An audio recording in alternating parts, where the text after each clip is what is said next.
I let my niece stay with me while she sorted things out. I paid for her medication, her therapy, her food. One day, I came home to find my jewelry box empty and my passport gone. She left a note. I deserve better. You had everything. My accounts were frozen. A week later, I got a call from the embassy about a flight she tried to take in my name. Hi. I'm not sure how to start this, so I'll just say it straight. I made a huge mistake letting family stay in my house. I thought I was helping. I thought I was being kind. Turns out, I was setting myself up to be completely destroyed. My name's Valerie.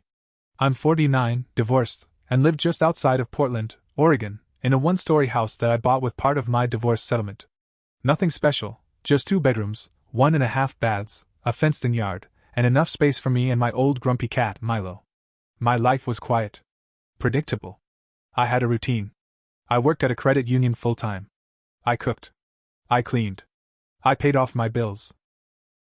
I wasn't rich, but I had savings.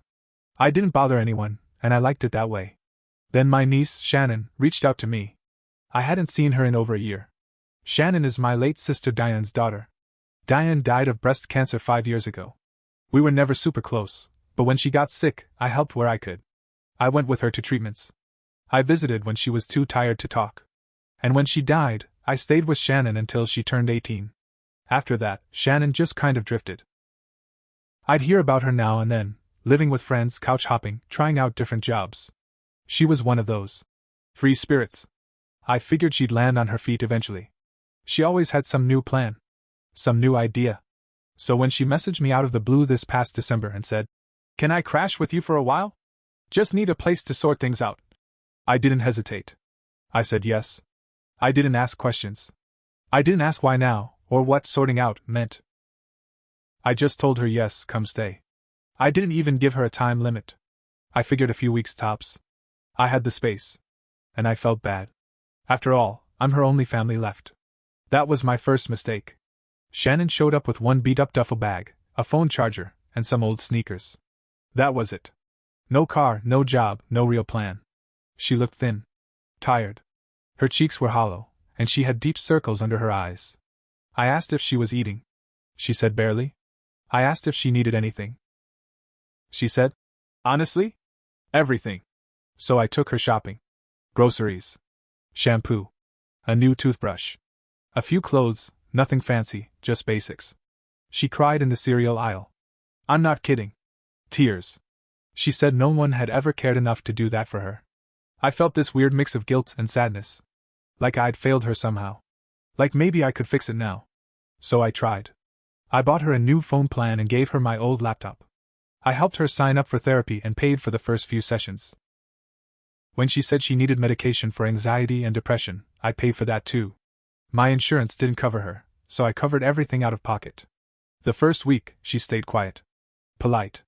She helped with dishes, made the bed, even baked muffins one morning. She said she was job hunting. She said she'd be out of my hair soon. I believed her. By the 3rd week, things changed. She stopped waking up early. She'd sleep till noon, walk around in her robe, scroll on her phone all day. When I came home from work, she'd be in front of the TV, watching reality shows, surrounded by empty soda cans and bags of chips. I tried being gentle. I asked if she needed help applying to places. She snapped. Said I was pressuring her, and she wasn't ready to go back into the world yet. That she was. Still healing. I dropped it. But things kept adding up. Food disappearing overnight. Amazon packages showing up with my name on them, but I didn't order them. Makeup, skincare, fancy shampoo. She said she'd used my card. By accident. She always promised to pay me back. She never did. Then one morning, I went to grab my laptop, and it was gone. She said she needed it for a therapy session. I waited 3 days before I got it back. When I opened it, I found tabs open for credit score websites, online banking, and something that made my blood run cold. How to open a bank account under a new name. Article. I didn't confront her. I should have. But I didn't want to believe what I was seeing. I told myself maybe she was researching for some freelance writing gig or something dumb like that. I let it slide. It was a Thursday in February. Cold, wet, miserable. I remember because work had been a disaster. I was training a new hire who couldn't figure out how to log into our system for 2 hours. I just wanted to go home and relax. When I walked in, something felt off. Too quiet. The lights were off. Milo didn't come to the door like usual. I called out for Shannon. Nothing. Her door was open. Her room was empty. That's when I felt it, this sick, twisting feeling in my gut. I rushed to my bedroom. My jewelry box was open. Every single thing gone. I ran to my drawer where I keep my passport, my checkbook, some old documents, and a prepaid credit card for emergencies. Gone. Then I saw the note. Folded in half. Sitting on the kitchen counter like it was nothing. Written in blue ink, with little hearts over the eyes. I deserve better. You had everything. I never had anything. I'm done living in your shadow. Don't try to find me. I sat down right there on the floor and stared at that note. I felt like I'd been hit in the chest. Over and over. Then I called the bank. My checking account? Frozen. Savings? Locked due to suspicious activity. Someone had tried to open a joint account under my name using my social security number.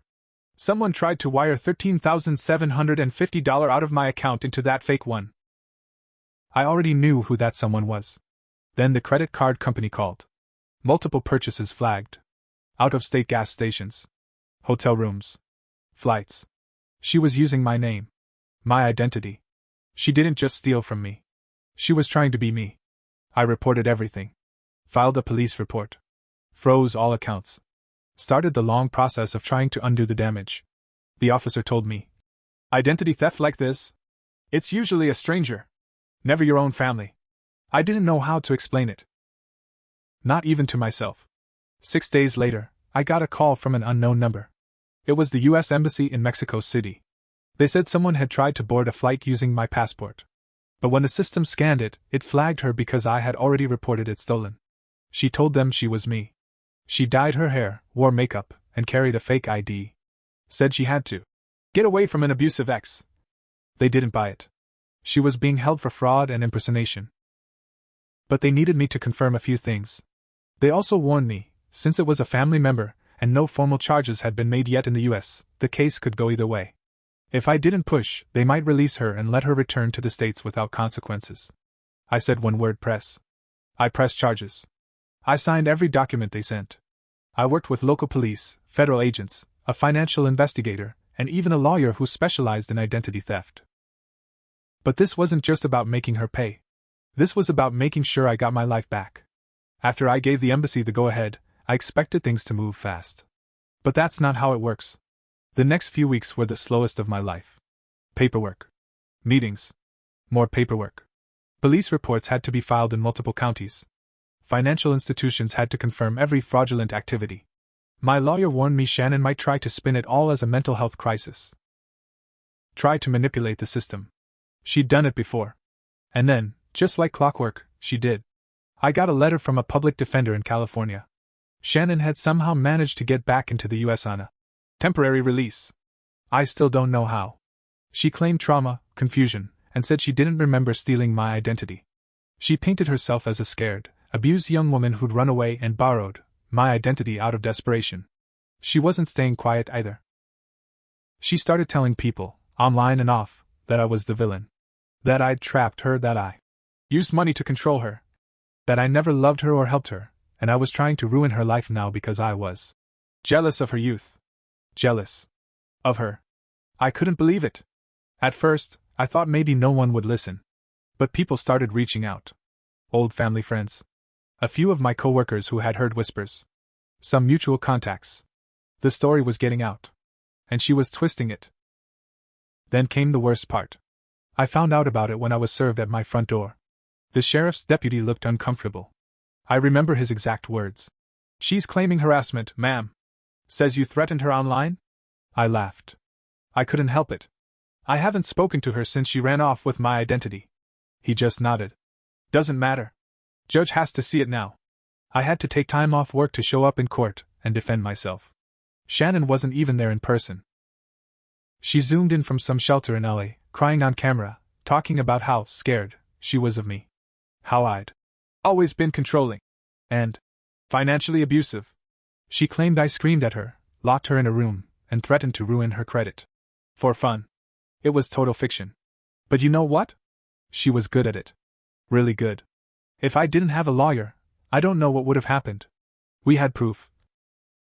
Screenshots, text messages, bank statements, IP logs, timestamps of all the accounts she tried to open under my name. The judge dismissed the restraining order. But it shook me. Because now I knew Shannon wasn't just a thief. She was dangerous. She was willing to destroy me completely to save herself. You remember the wire transfer she tried to pull out of my savings account? Turns out, that wasn't just a one-time thing.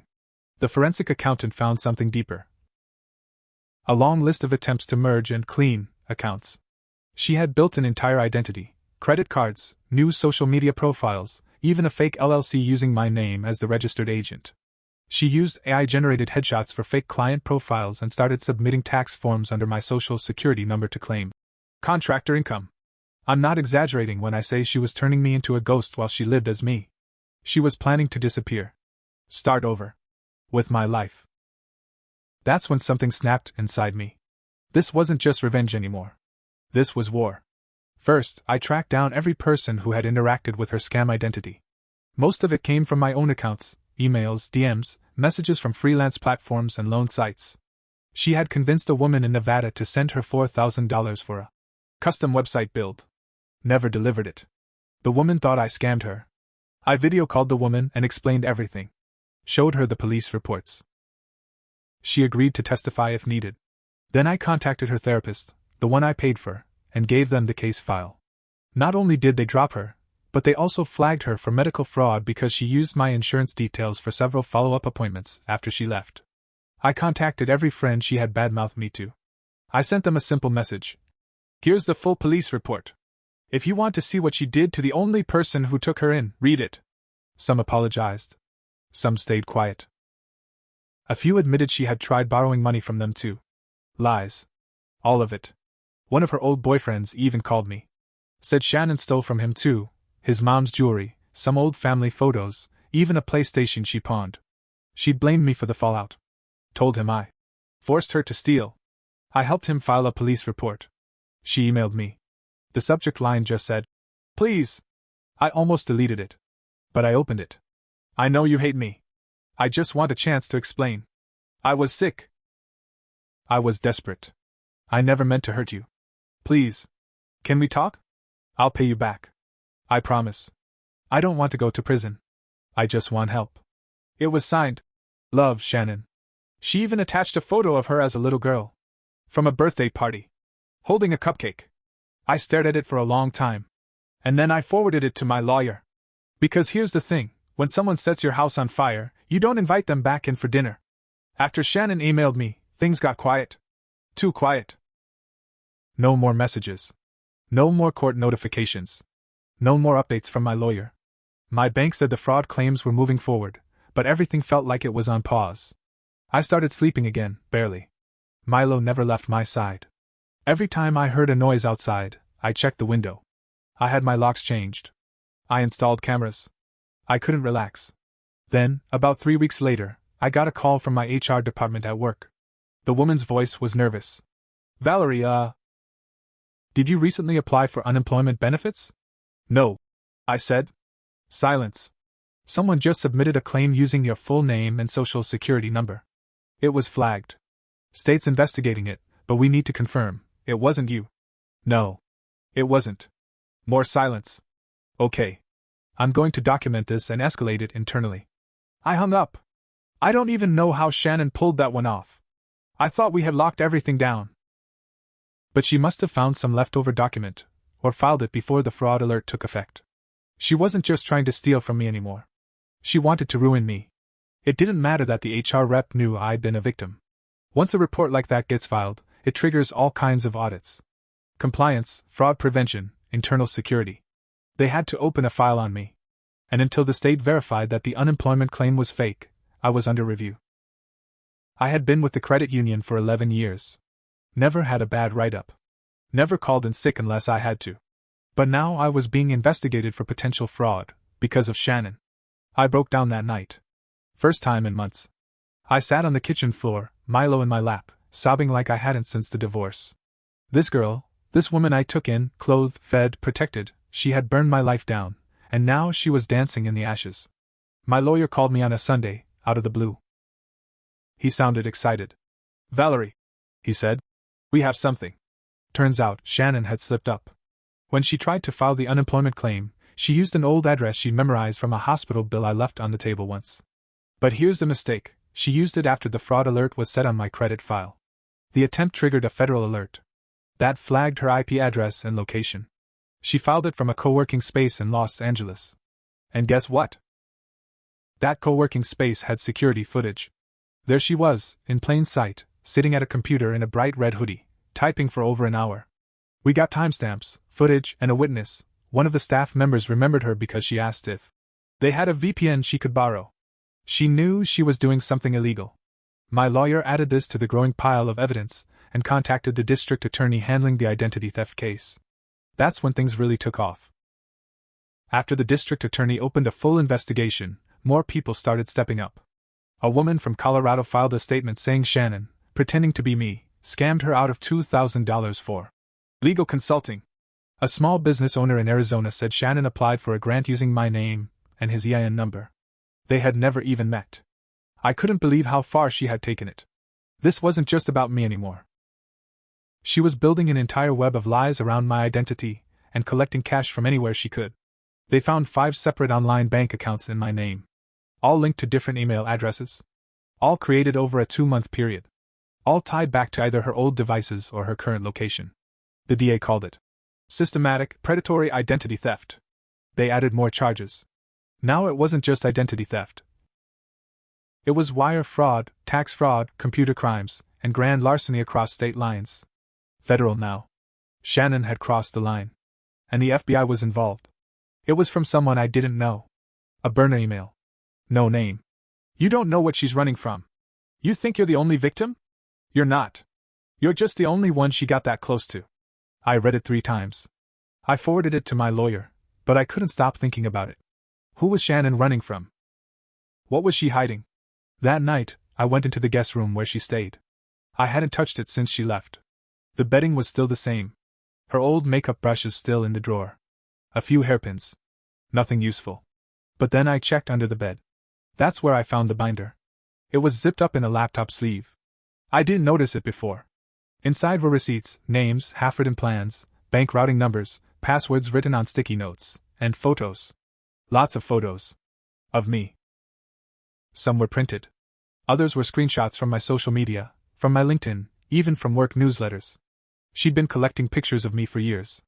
Photos from when I didn't even know she followed me online. And then I saw the most disturbing part, a printout of a fake resume. My name. My job. My experience. But with her photo.